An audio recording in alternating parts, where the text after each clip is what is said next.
بسم اللہ الرحمن الرحیم۔ عزیز دوستو، جیسا کہ میں نے پہلے ایک ویڈیو کے اندر نماز کے واجبات کو بیان کیا تھا، آج میں آپ حضرات کے سامنے ان واجبات میں سے ایک دو واجب کو کھول کر بیان کرنا چاہتا ہوں۔ پہلا مسئلہ یہ ہے کہ اگر کسی شخص نے نماز کے اندر صرف سورت پڑھی یا پھر صرف سورہ فاتحہ پڑھی، کسی نے سورت پڑھی اور سورہ فاتحہ چھوڑ دی، یا پھر سورہ فاتحہ پڑھی اور سورت چھوڑ دی اور رکوع میں چلا گیا اور اس طرح اس نے نماز کو پورا کیا، تو اس شخص پر سجدہ سہو واجب ہوگا۔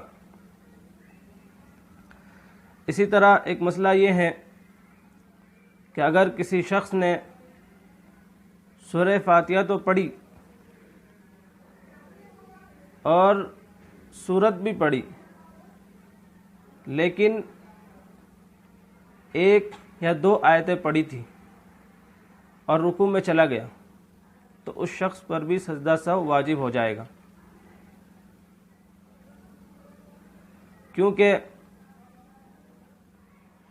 فرض کی پہلی اور دوسری رکعت کے اندر کم از کم چھوٹی 3 آیتوں یا بڑی 1 آیت کا پڑھنا ضروری ہے۔ اگر کسی نے 2 آیت پڑھی یا 1 آیت پڑھی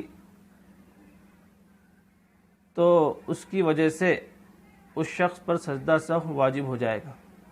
اگر اس نے قصداً ایسا کیا ہے، جان بوجھ کر 1-2 آیتیں پڑھی ہیں، تو اس کی نماز فاسد ہو جائے گی۔ اور فقہاء اکرام نے چھوٹی آیتوں کی مقدار سورہ مدثر کی 3 آیتیں بتلائی ہیں، ثم نظر، ثم عبس وبصر، ثم ادبر واستکبر۔ تو یہ 3 آیتوں کو فقہاء اکرام نے چھوٹی 3 آیتوں کی مقدار قرار دیا ہے۔ اسی طرح اگر لمبی 1 آیت ان 3 آیتوں کے برابر ہوگی اور اس نے اس لمبی آیت کو پڑھ لیا نماز کے اندر، تب بھی اس کی نماز ہو جائے گی۔ اور ان 3 آیتوں کے حروف کی مقدار 30 ہے۔ اگر کسی شخص نے نماز کے اندر 30 حروف کی مقدار پڑھ لی ہے تو اس کی نماز درست ہو جائے گی۔